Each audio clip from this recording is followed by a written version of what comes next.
getting sick and tired of being moved to family and family and family and family, because then I don't get settled in very well. At some stage, my mother had a disease which caused her brain to tell her to do things. So her brain obviously told her to put me in a taxi, and the taxi driver took me to my nan. And then after my nan's, I went to someone called Sheila and Adrian. Then after Sheila and Adrian, I went to Claire and Lou's. Then after Claire and Lou's, I went to Pat and John's. After Pat and John's, I went to Sylvia and David's. And after Sylvia and David's, I ended up here. We do pray your blessed food into our bodies, especially the pizza, in Jesus' name, amen. Amen. The pizza tastes nice. How do you know? Smell like garlic. Paul has been with the Pearman family for 2.5 months. It's another short-term placement. Paul would like to stay here, but it's not as simple as that. This is the story of 8 crucial months in Paul's life as the Pearmans and Surrey Social Services move towards a decision. Don't pepper on me. It's hot. How is everyone else can eat it and you can't? Please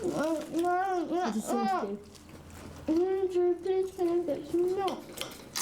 You can have some milk in a minute.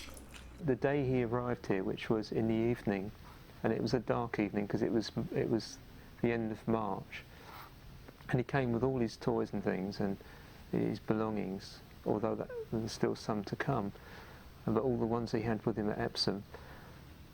And the thing that struck me that evening really was that he was with a social worker that he'd never met before, as far as we know, and he was being told that this placement wasn't going to be for very long. So that made it extremely difficult for him. I think there was something inside him that was saying, I really want this, but on the other hand, trying to protect himself from being hurt, really, thinking, I don't want to grow too attached from this because someone's going to take it away from me. Bet that hurt. Paul lived with one family for 2.5 years. They were going to adopt him, but he landed back in care when their marriage broke up. He's desperate to make a new start with the Pearmans, but first he has to fit in. Got both. When he came to visit us on the Saturday, he seemed a nice enough little boy, very polite. He's quite cute, really. Like, amazed at the size of our garden. Yeah, first impressions, he's a really charming person, actually. Yeah. It's once you get beyond the cover. When I first came here and I saw this garden, I was incredibly amazed, you see. Well, the first thing I saw when I entered this garden would have to be, I guess it was the rope swing over there.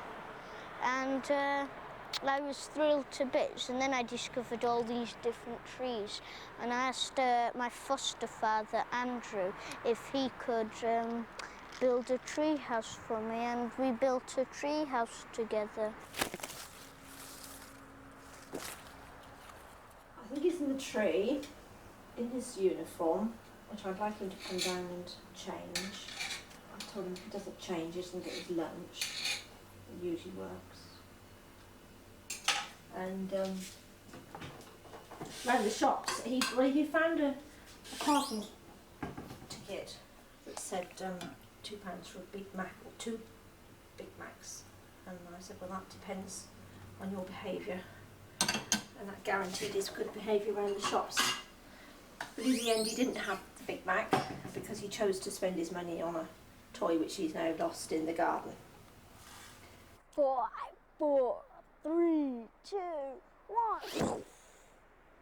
He's got a very low sort of span of concentration, and he's very easily distracted. If you ask him to go and get dressed, he'll go to his room, but 10-15 minutes later you say, well, are you dressed yet? And he'll say no, and I say, well, why not? Well, I was just doing this. You couldn't say that Judith gets annoyed with me. You could say that she gets a bit distressed. He enjoys the natural world and doing things that, he's a Just William, he's a Gerald Durrell, sort of exploring the things around him, and I think that's great, really. There's so much potential in him that's still to be discovered, really, and that's the challenge. I like to do lots of activities in my treehouse. That's why I've got loads of little boxes and all that lot with my things in. I mean, I've got so much stuff in my room, so I might as well bring some of my stuff in here, but I've got to keep it in waterproof boxes so that it doesn't get wet. Andrew doesn't know about this, but I've put loads of things here. There are polos in it, there are little men of Kinder Surprise eggs, and there's one over there. He's a great one for collecting things as well. He collects all kinds of things that to us would be rubbish, and it comes back again, I think, to this thing of clinging hold of things because this is going to change. If I left this garden, it would be very petrifying, and I'd be sad and I would be booing my head off because I'd miss this old tree house. I mean, wouldn't you? Of course you would. I just remembered. I've got to get changed, haven't I? Paul is 10 and unlikely now to be adopted. And as there are so few foster carers, the Pearmans could be his last chance of family life. Paul has settled since he's been with them, and I have hopes that this will continue. But it is early days, and I'm very aware that, children can present a honeymoon period when maybe there's worse to come. Maybe Paul has got more behaviours that we don't know about yet, that as he gets more confident with carers, he might push them more and more. At the moment, it's not a waiting game we're playing, but we're just leaving Paul and the carers to get to know each other, to see how things will develop. In this time of uncertainty, the only constant in Paul's life is his Nan. Nan is, in fact, his mother's old foster carer, as, like Paul, she too was in care. Hello. Paul was left by his mother to live with his Nan from the age of 18 months until 4.5. Yes. Was he here when Paul lived with you then? Yeah. So worry a lot about him. I love him very much, He's the only grandson. He's the only grandson I've got and the only one I'll ever have. Isn't it, Paul? I've got some more. Oh, that's my mum. She looks posh there. Years ago, then. The last time Paul saw his mum was when he was 3 years old. She was ill and couldn't cope with Paul and decided to leave him behind when she moved away. He turned up here one morning, 6 o'clock in the morning, in a taxi. She shoved him in the taxi and said, take him to And I had to say... No address, no nothing. And I had to hang him in, sweetheart. Just take him to Italy. And he turned up, but he knew where to go. He knew the address. Your mum was ill and nobody realised. So why didn't anybody do anything about it? Well, I don't know, because she wouldn't let. She's one of them people. She won't let anybody help her. If we knew, no point. If we knew that she'd been ill, me and my husband, we would have got help for her. But she wouldn't. She wouldn't let on. That's the reason why you came back here. Who's that? That's me. Bald-head. I'm fairer, you haven't got hair on his head. And Grandad used to call me bald-head. It's not funny, you know that. It's always... I can tell you lot are laughing. Hey, pal, that is funny though. Just wait till I find a photograph of you. Is he settling down at his new place? Yeah, I'm starting to. Yeah, I think so. Well, it takes a lot. Calming down, aren't you, Paul? I think you're getting used to your new family, aren't you? Oi. Yeah? People talking to you. Yeah, I think I will get used to my new family. What we were wondering about is if the family are going to get used to you. I think that they will get used to me in the end, but at the moment I bet they don't think that. Would you like to stay there? Stay there? Yeah, well, at least it's quite near here, isn't it? No, would you like to stay there forever? Yeah, I would. I can do figure music, listen. Conte partirò sulla di pennare che io lo vuoi. Paul's many moves have disrupted his education. After 3 months of being taught at home by Judith, he's now at school, but there's trouble brewing. I find it difficult in the classroom. Sometimes I upset people. A few days ago I was having an argument with 2 girls at school. I didn't mean to upset them, but they kept on saying that their pen was better than mine, and I kept on saying my pen was better than theirs. And then I said to them they're all show-offs, and then they started crying, and I got done by this. Once I've got settled in at school, I might apologise to some of the people I've upset. School is very important because if you don't go to school, you won't get a good education, and then you'll end up like a slob and living on the streets. It is crucial Paul's problems at school are sorted out if he is to stay with Judith and Andrew, because a change of school may well mean a change in placement. What it is I said, stop bossing me about, you little bossy boo. She starts pushing me. So I said, shut up, and she pushes me again. I said, you work scruffy. And that's true, her writing is scruffy. And she starts going up to me saying, when I should be the one who's complaining because she bosses me about every single day. Where you're laughing at her or saying that she's not very good, this is why we were trying to encourage you to get yours right. But hers is more scruffier than mine. Well, I think some of yours wasn't too... I'm better than her. I'm better than her. I'm better than her. I'm better than her. If you go around the class, though, saying to people you're better than them... I'm better than you, Judith. Isn't that asking... I'm better than you, Isabel. I'm better than you, Hannah. That's asking people to argue with you, though, isn't it? I'm better than you, Hannah. I'm better than you, Isabel. I'm better than you everything. I'm better than you, Judith. You know that.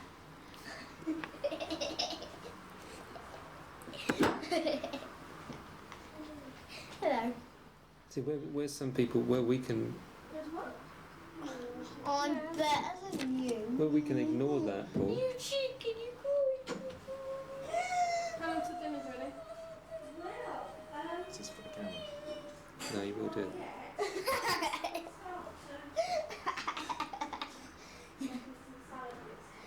Isabel's a cry baby. Isabel's a cry baby.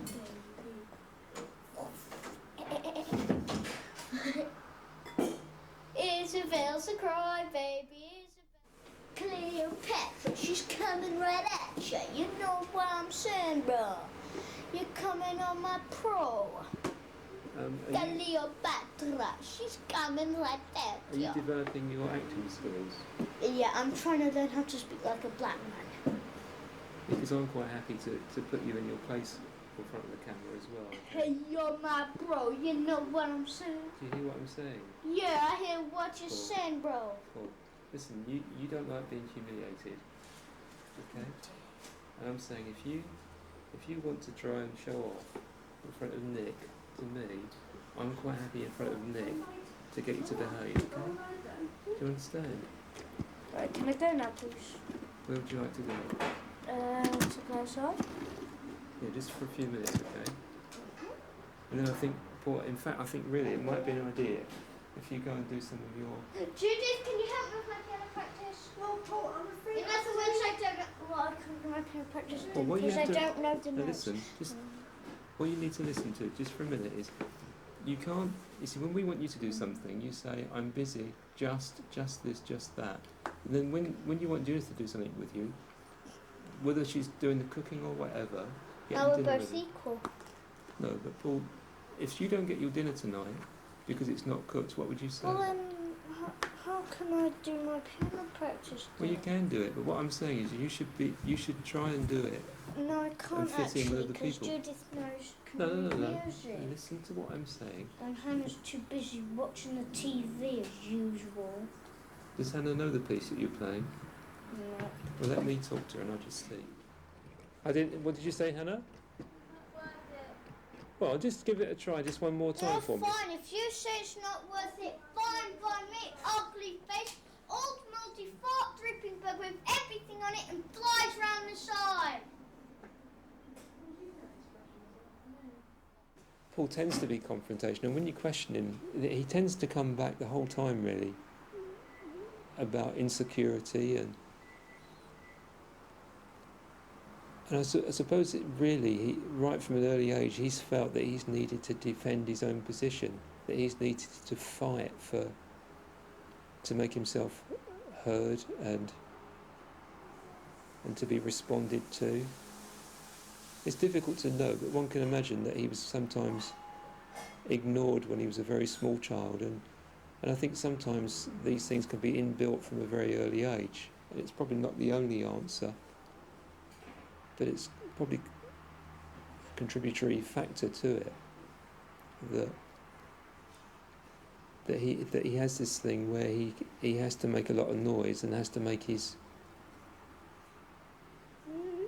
himself noticed. When I'm upset, I do not feel quite on my own. I feel angry, and the more angry I get, the more name calling I do. The more name calling I do, the more I get into trouble. The more I get into trouble, I'll get told off, and the more I get told off, the more I'll start to be moved to another family. And the more I'll be moved to another family, I won't get settled in, and then it'll be like a cycle. We don't know when Paul's going to change. It could be now, it could be never, it could be... I don't know.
Holy Bible.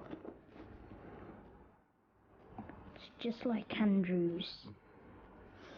Can I go in the front, please, Andrew? I asked first. Well, I'm not quite sure if that's going to be practical. I asked first. Somewhere. Well, whether you ask first or not doesn't mean that we say it's practical, does it? Well, Isabella always asks, and she gets to go in, and I keep on asking, I don't, and Isabella says you've got to ask first. Can I go in the front, please, Judith? I don't mind, Jess. Yeah. Always. I'm going in the front first. I don't think so. Yes, I did. I asked first and Judith said so.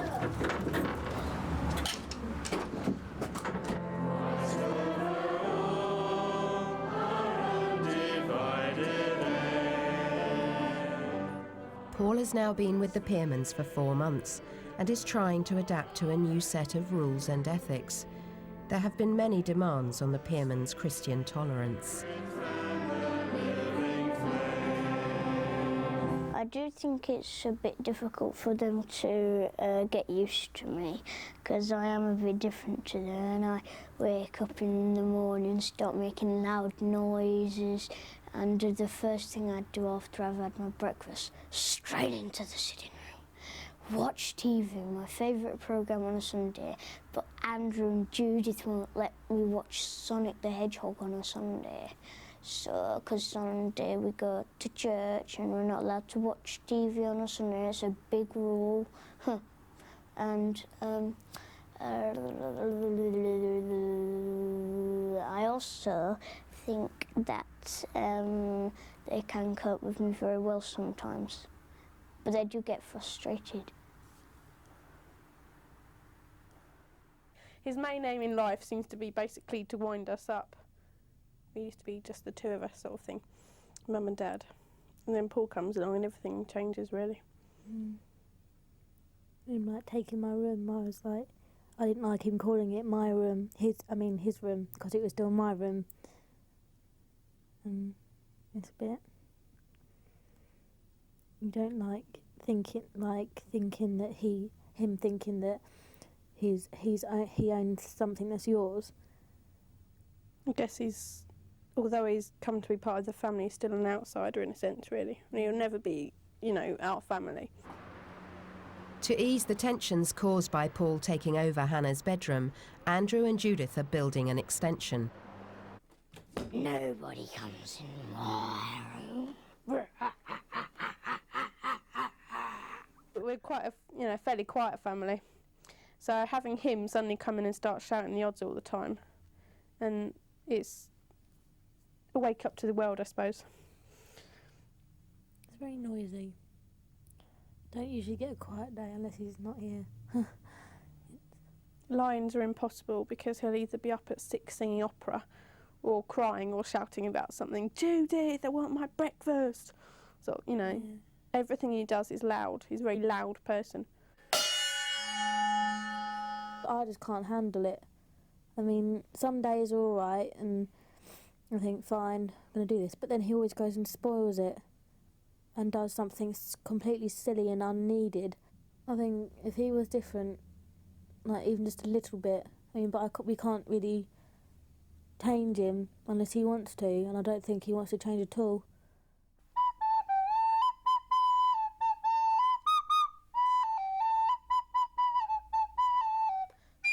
I could see him living with us forever if he was to carry on getting better.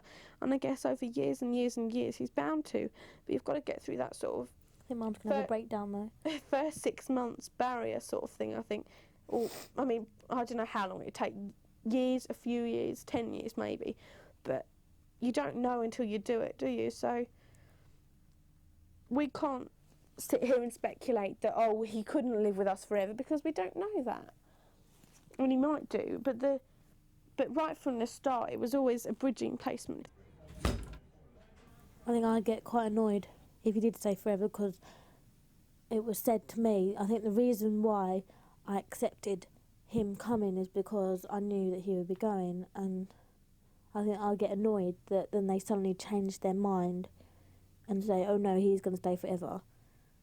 We have to state quite strongly sometimes that his behaviour is not what we would want, that we've had to change and adapt to him, and that in return he must do the same for us. I don't think he finds adapting very easily. I don't think anybody does. Family life is not getting any easier. Paul is refusing to go to his piano lesson and blames Judith for not helping him practice. I've got no way of letting Angeline know that we're not going, Paul. And that's not very polite to just leave her. It's Judith's fault, because she kept on saying in a minute, and in a minute never comes, does it? Paul feels he hasn't practiced enough, But because he hasn't practiced enough, it's my fault because I wouldn't sit with him and practice. But I have pointed out that I've got other things to do apart from practicing the piano with him. So what you kept on saying in a minute? Paul, you didn't ask me about practicing I until did actually. Sunday. I asked you on Sunday and Yes, Monday. but your lesson is on a Tuesday. That's so you have So Wednesday, what? Thursday, Friday and Saturday that you could have asked me. So what?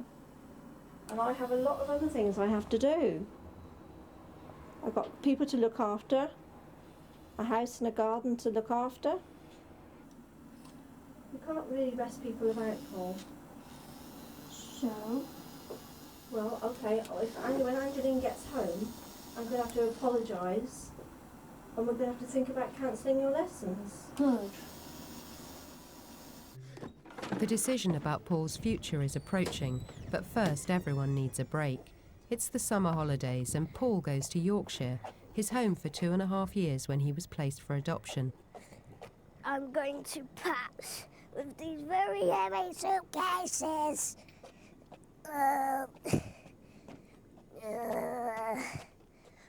Not heavy for me though.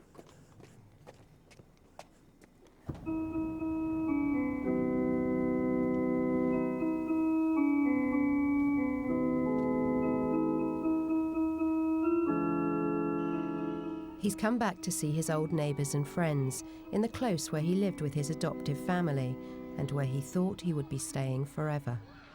I lived here in Yorkshire for 2.5 years, I'd say. This is the house I used to live in, and I used to have lots of fun times here. But I'm sad to see this all because now I had to move. I used to run up and down the stairs towards this door, right? Straight. If you walk through that door, the stairs go up. I used to go halfway down the stairs, jump off, and sometimes John used to say, "Don't jump off the stairs because you can crack your head through the window." Those curtains that are drawn there, well, that used to be my bedroom. Remember the good old days. These children live where I used to live. I used to play games like hide and seek at night and everything. And we used to go in the cow field. Philip Pushnickin cow pat. He's got a southern accent now, not Yorkshire. And he ain't like as naughty or silly. Yeah. He's grown up. It was a lot quieter when he left, but it got a bit boring after a while with no one coming out and shouting all the time. You hear a big yell, "Hello everyone," or something like that. Or be singing Michael Jackson. Yeah, he's mad about Michael Jackson. When he comes out singing, it makes you joyful. When he left, we felt quite upset because he were moving to different families and he were telling us that he didn't like it and didn't like moving to different families. He'd rather stay in one place than rather than running around. He said he liked moving families because he got loads of presents for his birthday because he knew loads of mothers and fathers. Kath was my old piano teacher when I lived in Yorkshire and she taught me excellent songs. Do you mean old as in years? Hmm? Yeah. Yes. You know this chord? I think it sounds spooky. As if she was in a tower. Oh, you taught me a load. There's this song in the book with a load of chords in.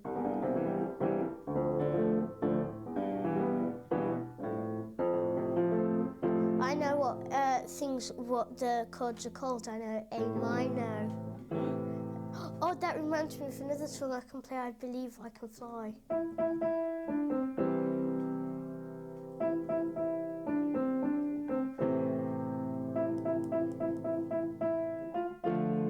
Make way for the Emperor.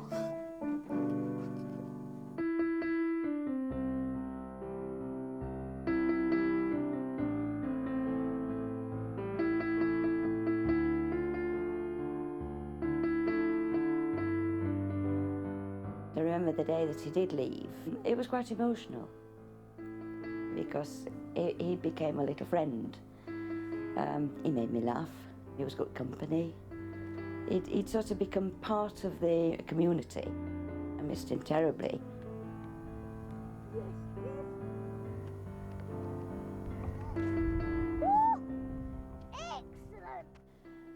I think the more Paul moves on from family to family, whatever the reason, he's going to remain unsettled. If he could get in with a family on a long-term basis, and I mean a long-term basis, a full commitment, then I think gradually he would become more confident. Not that he lacks confidence at the moment, but he would be more secure. He would give back the love that was given to him, become more settled, calmer.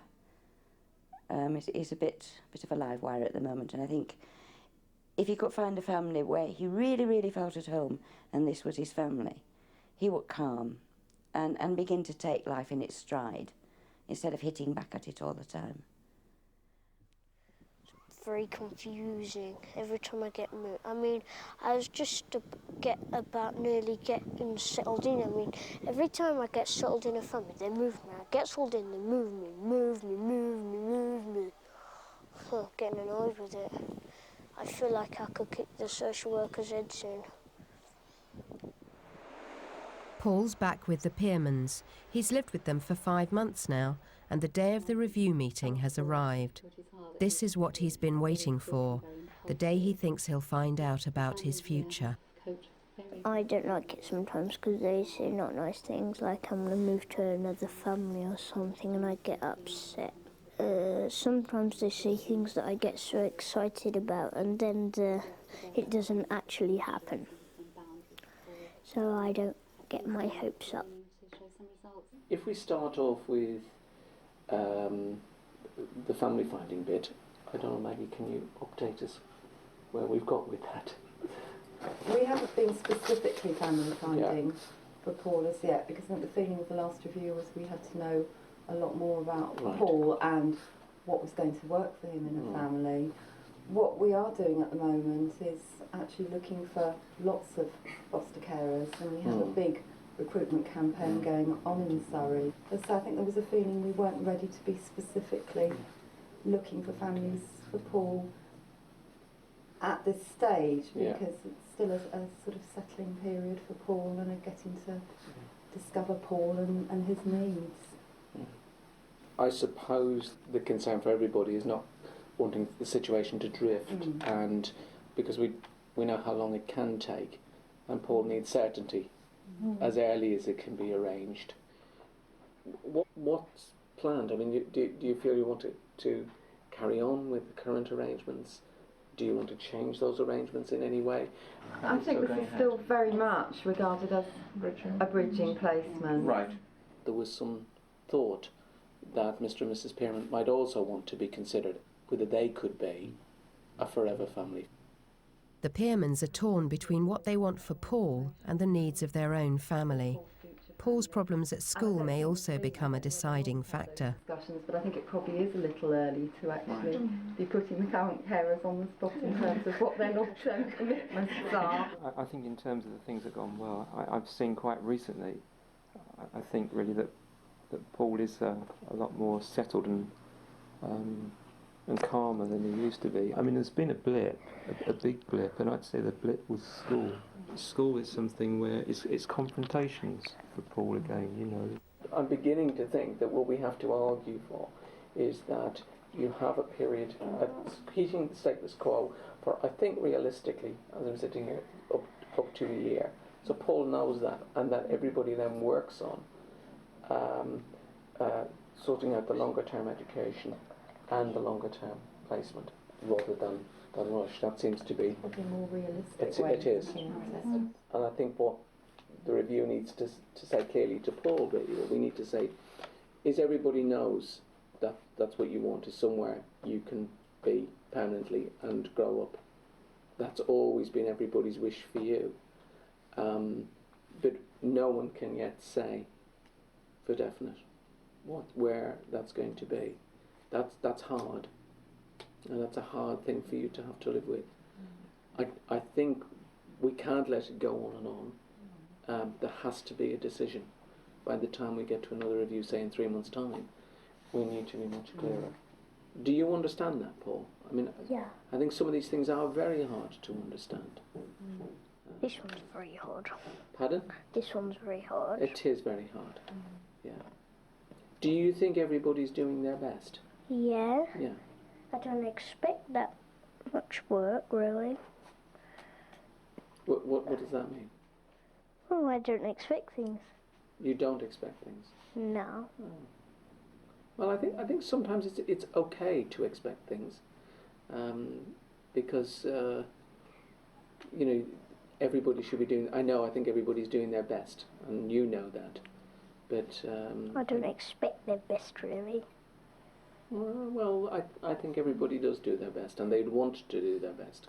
George, do you know how long I'm staying here yet? Well, that's what I was saying earlier, is that I didn't know that. Am I staying here short term or long term? We don't know that yet. And I've said earlier that we couldn't give you that answer, and I'm sorry about that. I think everybody would like to. But I think, hopefully, I think we would all hope that, but certainly by the next review, we'd be much clearer. Well, I think it's fair to say we'd better be. I think it's reasonable to say it's terribly important that we try and do that. Are you bringing forward the next review then? Oh yes, no, 6 months is far too long. I think we've got to be saying 3 months. The one question I really wanted to know at the review was how long was I staying with this family, and they kept on saying they didn't know. Yeah, right. Yeah, getting on my belly.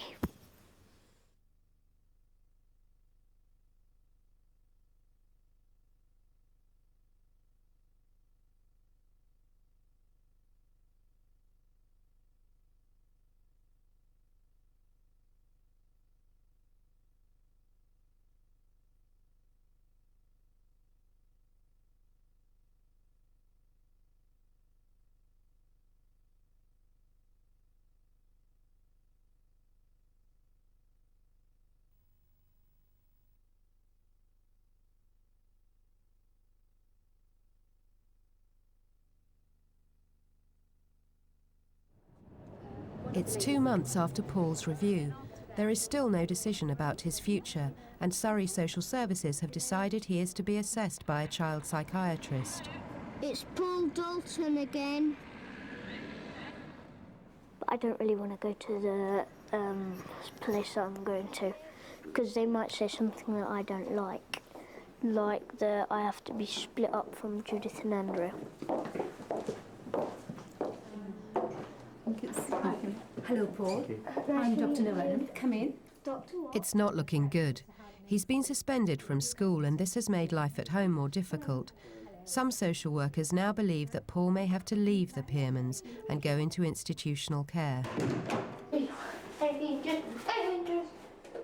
When it was first put to us that there's a possibility of him going to boarding school, I was quite surprised, really, because all the talk prior to that had been about finding a long-term family placement for him.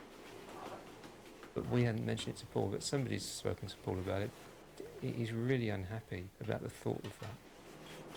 I'm doing that moonwalking thing that Michael Jackson does, look. He doesn't quite... He was saying, yeah, but you were trying to send me... And I said, well, we're not sending you anywhere, Paul. Because it's a wicked trip. There will be those who would argue that he's too much to handle. No, I don't think Paul's anywhere near that, but it can be frustrating at times. But you can have frustrations in any family. Yum. Right, okay. If it were your own child, you'd have to work these things through. And I think with a foster child, you have to be prepared to work these things through as well. The difference with a foster child is that people are concerned. People are concerned for your family situation, and don't want it to be a negative, have a negative effect on your family. And so they think, oh, well, we could just move the child on elsewhere. But I'm not sure if that's fair on the child, really, because if it were your own family situation, your own blood family, you wouldn't do that, would you? You wouldn't say, oh, this is too hard, so we'll just... I guess adults do that in terms of marriage these days, But you don't really do that with your children, do you? Just say, well, this is too hard, so we'll get rid of them. In many respects, we'd probably like to keep Paul, really. We can express a view on that and how we feel about it and whether we feel it's right or wrong for Paul. But at the end of the day, there's other people who make those decisions. Judith and Andrew and I were talking to the doctor, and we were talking about what help everybody needs to help you stay here. Yeah? Because is that what you want to do? Yeah, I want to stay here. Right. Okay. So what the doctor was saying, that she thought that would be quite a good idea, and that she thought that at the clinic they could give some help to you and Andrew and Judith. Yeah? Because we need to make some decisions about whether it's the right place for you to stay here, don't we? Or whether there's a different family that will be better for you. I think this is right family. You think it is, do you? But if you didn't think that, we could advertise. No, I like it here. Right, okay. But I think after we've been to the clinic today, Paul, everyone's feeling a bit more hopeful that things will work out right for you here. Because we're all thinking that we're getting lots of help, and that Judith and Andrew are feeling that's good. Good for them. Patricia's about to leave feeling happier when a row breaks out between Judith and Paul. It's about an incident the previous day when he was rude to a visitor. You're smiling. We were sitting at the table and he said, "Who are you?" Who are you? Yes, it was that man, wasn't it? What man? You've got such a short memory. The man who came yesterday. Oh yeah, who are you? On business. What? He came on The business. man came on business, didn't he? And you were rude to him. Yeah. That's acceptable, though, is it? I don't know. I think you do know, don't you? Ellie. Oh, I'm gonna be. Yes, I'm a cowboy. Yeehaw. You've made Judith very angry with you, Paul. Paul, Yeah. are you noticing that you've made Judith very angry with you? Have you seen? She's gone upstairs because she's very angry. Yes, got the thing. Paul? Yeah, I can listen and do things. Yes, but do you care that you've made Judith very angry with you? Yeah. And Judith's trying very hard to help you. What are you going to do about it? Being old man. No. But what are you going to do about it now? I don't know. What do you think you could do? Do you think you could go upstairs and talk to her, to Judith? No. That might help. Yeah. If you don't stop now, you're going to sit on the chair there. Oh. With, not that chair, on the chair, with your arms crossed, so you can learn to sit still and speak sensibly, okay? And be sensible. Do you understand? Pardon? Do you understand what I just said? Yeah. Good. Right, take the string off your head, please. Oh, And put it down, because it is not sensible, and we'd like you to be sensible right now. No, come on. That is mine. Yes, but I want you to listen to Andrew. Give Why that I to me. can listen and do things at the Right, same time? Come on, you sit. No. I'm not having it. You sit on the chair. Why? Because you've been told to. Because Why? it's what happens when you have too much to say. Now sit on the chair now. Why? With your arms If I crossed. care. Well, I think you will care. Oh, boy, don't. Right, because then if you speak, you'll be on there for a lot longer than you'd like to be, okay? Now, normally it's quite quick, but I don't want you to take advantage of the situation of other people being here, because I'll just have to make it longer than I normally would. Okay? Do you understand? Mm-hmm. Right, good, thank you. Clearly, a lot of the frustrations building up in Paul are around his feelings of insecurity, of knowing whether this is going to be the forever family. I'm torn between giving this family the message that, yes, I think they're doing a really great job and can they carry on with it, to putting too much pressure on them by making them think they've got to carry on even if they were literally on their knees. And the message, you know, that for Paul, if he can stay there, he maybe would relax more, maybe be less tense and create less problems. But also, if it's not the right place for him to stay, it's wrong to make it, to artificially make it make it work, make it extend it longer than it should be. Going back to this thing about people coming to the house and talking, I can understand Paul really in wanting to know, because I mean, it's a question of trusting us though, isn't it really? And when we say to you that somebody's come on business, you have to trust that it is on business and not to discuss your future or whatever. And I can understand that when there's so many people come who do talk about your future and things, it is a question of learning to know and trust. And if it's about you they're talking about, it's obviously you'd like to know what was going on, which is why you came to the review last time. But you must learn that there's a time to speak and it's a time not to. I find getting on with adults is more harder because I get older and I start doing different things, and the adults go, you mustn't do this, you mustn't do that, oh no. Like Andrew, I'm getting into a lot of arguments with him. Because I've been suspended from school loads of times, and it's not always my fault. But everybody thinks it is. And one day it's going to end up that the school won't want me and they'll have no schools, and then I have to be moved to another family. Would you like to be easy to look after? Yeah, I would like to be easy to look after, otherwise I won't be able to stay here. But Hannah, she keeps on saying she wants me to leave all the time. What would make you easier to look after, do you think? If I got my own way, like, I want to go to Disneyland Paris. I want a big giant box of Connects. I want £3,000 million. I want the whole house. I want to drive the car. I want to smash this house in. I want to beat all of you up. But Andrew says, don't say any threatening words. It's a bit demanding, isn't it? Yeah, I know, exactly. That's what would make me happy if I got my own way.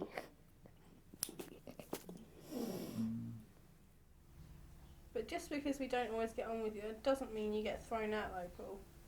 It's a case of having to adapt. Just because we find you... What does adapt mean? Change. I'm not changing. No, us change. No, excuse me. We've been changing around you for the past 8 months or whatever it is. I've changed. I think I've changed a lot since we've had you. You refuse to change and start to behave yourself, but we're the ones that have to bend to your rules, mate. Do you not think that you should have to change as well as us? No. So it's impossible for you to be better, not even a little bit. So all the sacrifice we have made for you, you're just going to throw it back in our face and say, no, I'm going to be naughty forever. Think about what we've Really been makes giving you, sense. Cole. I've given you my old room, we gave you a computer, you have the keyboard in your room, you're getting a brand new room, a new So bed. are you. I know, but this is my house. Hannah This gave is up my her family. bedroom and shared with me, Paul. I think you should try and sacrifice and be a bit better for yourself, just for us. We've given a lot to you, not giving anything else back to us.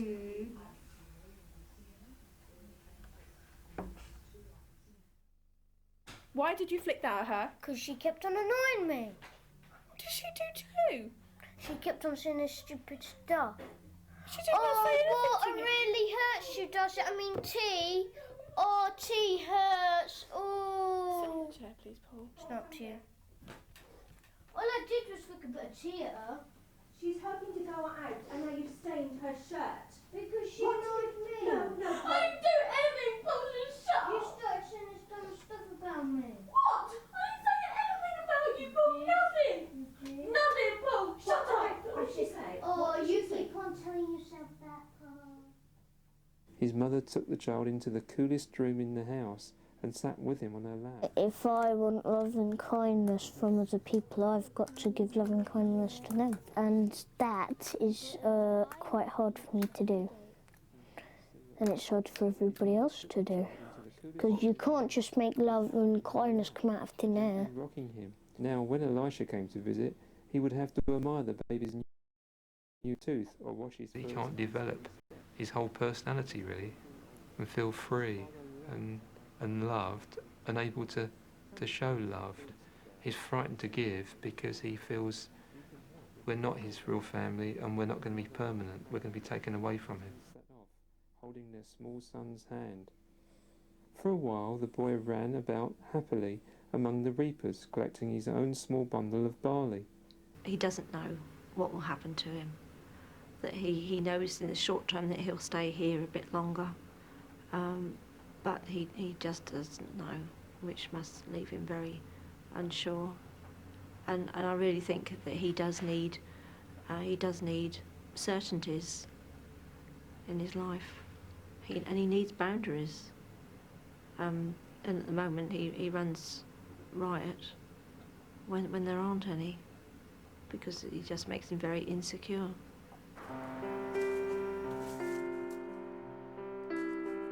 He's got so much potential. If he could just get the right break and the right decision, really. There's so many people involved with decision making for Paul, and it all happens very slowly. No fault of any individual maybe, but it's all taking too long for Paul because he's growing up.